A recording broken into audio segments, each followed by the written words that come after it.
आम आदमी पार्टी उसके ड्रामा और बजट को लेकर जो अभी टीवी पर हम खींचतान देख रहे हैं, दो नौटंकी चल रहे हैं। एक नौटंकी विदेश की भूमि पर, एक नौटंकी यहाँ दिल्ली में परमानेंटली देव ओपन थिएटर्स। मैं इसमें बहुत ही संक्षिप्त रूप से जो मीडिया में आया हुआ है, जो पब्लिक डोमेन में है, उस विषय को रखना चाहता हूं and then the decision is yours कि क्या हकीकत है और क्या होना चाहिए। देखिए, ये कानून है कि NCT, government of NCT, GNCT, जो भी बजट बनाती है वो एलजी को भेजती है उनके अप्रूवल के लिए। तो इसी माह अर्थात मार्च माह के 9 तारीख को एक अप्रूवल के लिए चिट्ठी दिल्ली सरकार द्वारा एलजी महोदय को भेजा गया कि आप इस बजट को अप्रूव करिए। ये बजट है दिल्ली सरकार का और ये सब कुछ पब्लिक डोमेन में है।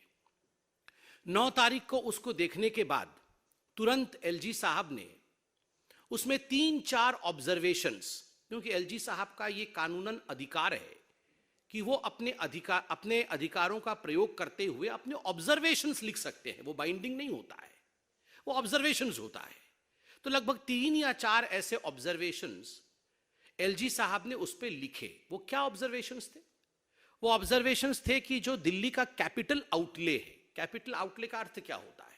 कैपिटल आउटले का अर्थ होता है दिल्ली के भविष्य को बनाने के लिए जो आपको इंफ्रास्ट्रक्चर चाहिए, रोड्स के लिए खर्चा करना है, पानी के लिए खर्चा करना है, बिजली के लिए खर्चा करना है, बाकी जो इंफ्रास्ट्रक्चर बनाने के लिए दिल्ली 50 साल बाद कैसी होगी, 25 साल बाद कैसी होगी, उसके लिए जो कैपिटल इंफ्रास्ट्रक्चर है वो मात्र 20% है। एक अच्छे राज्य में, एक वाइब्रेंट स्टेट में ये 50% होती है। तो क्या इसे बढ़ाया जा सकता है? क्या इस पर चिंतन करना चाहिए? इस प्रकार एलजी ने एक ऑब्जर्वेशन दिया। दूसरा ऑब्जर्वेशन एलजी ने दिया कि दिल्ली जल बोर्ड और आपके डीटीसी एक कॉरपोरेशन है और एक बोर्ड है। कॉरपोरेशन और बोर्ड का अर्थ होता है कि इनकी एक ऑटोनॉमी होती है और उसके साथ साथ ये आय कर सकते हैं, ये इनकम करते हैं और उसी इनकम में से व्यय करते हैं, अर्थात खर्च करते हैं। ये किसी और पे डिपेंडेंट नहीं होते। तो एलजी साहब ने इसमें एक ऑब्जर्वेशन दिया कि ये हमें देखने को मिल रहा है कि बार बार इन्हें हमें सब्सिडी देना पड़ रहा है। क्या हम जिस प्रकार का अरेंजमेंट कानून में है उसके मुताबिक डीटीसी और जल बोर्ड के लिए काम कर सकते हैं? तीसरा ऑब्जर्वेशन एलजी साहब ने दिया कि पिछले बार के बजट में, और ये सब पब्लिक डोमेन में, उनके मंत्री ने कह दिया है बजट के आंकड़े मुझे पता नहीं, ना पता होना चाहिए। बजट जब तक डिक्लेयर नहीं होता है ये आंकड़े हमें नहीं पता होते। मगर ये आंकड़े मंत्रियों ने बताया है आम आदमी पार्टी के, जो कि ब्रीच है, और इसलिए मैं ये आंकड़े वहां पेपर से, न्यूज़पेपर में जो छपा है उससे पढ़ रहा हूं। पिछले वर्ष 270 करोड़ का बजट था एडवर्टाइजमेंट का, इस बार उसे बढ़ा करके लगभग 550 करोड़ कर दिया गया है। मंत्री ने भी बताया है कि 550 करोड़ बढ़ा दिया गया है। आप याद करिए, जब 270 करोड़ खर्च किया गया था एडवर्टाइजमेंट के ऊपर अरविंद केजरीवाल जी द्वारा, तो उसमें कोर्ट ने भी सवाल पूछा था और रिकवरी के विषय में भी बात हुई थी।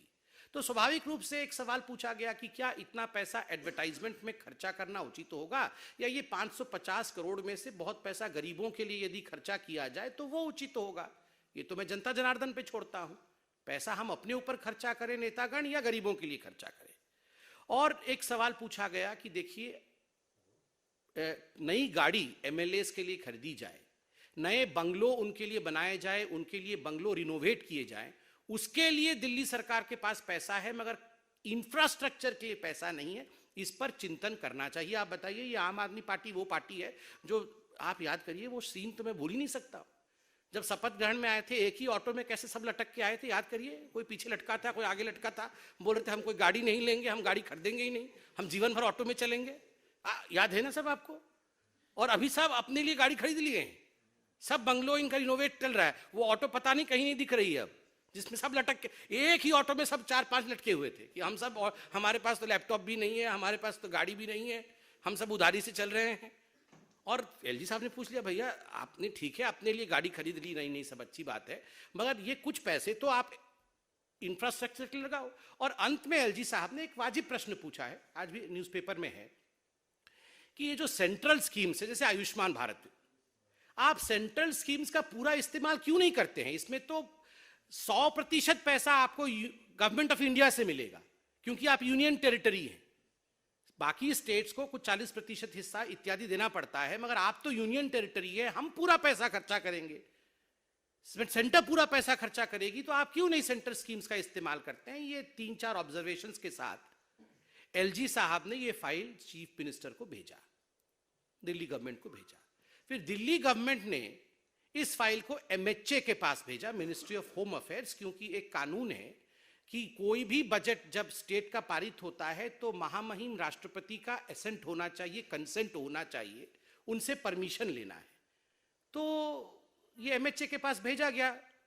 एमएचए ने एक बहुत विनम्र चिट्ठी लिखा कि देखिए एलजी साहब ने हमें फोन नहीं किया है, मगर आपने, अरविंद केजरीवाल जी, आपने एक चिट्ठी भेजी है जिसमें एलजी साहब के 3-4 प्रश्न हैं।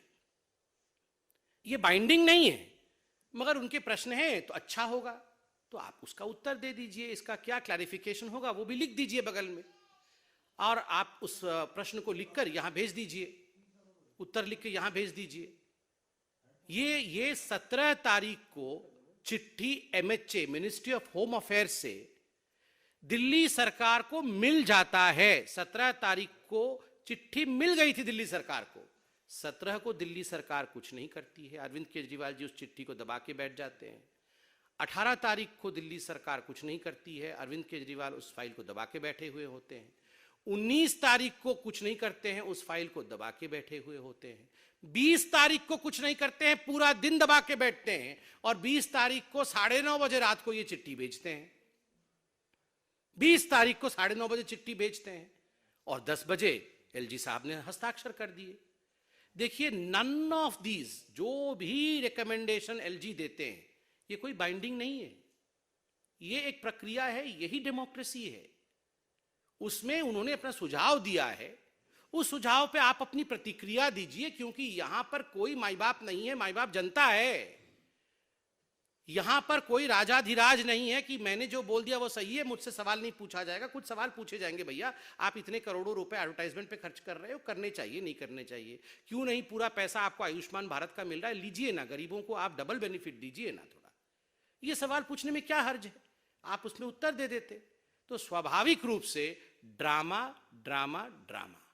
ये अरविंद केजरीवाल जी और उनकी पार्टी का एक ही ध्येय, एक ही उद्देश्य है, वो बजट नहीं है, वो डेवलपमेंट नहीं है, it is drama, it is not budget, it is drama what Arvind Kejriwal wants to present. वो बजट प्रेजेंट नहीं करना चाहते हैं, वो ड्रामा प्रेजेंट करना चाहते थे, और उन्होंने ड्रामा प्रेजेंट कर दिया है। बाकी जनता जनार्दन है, सब समझती है।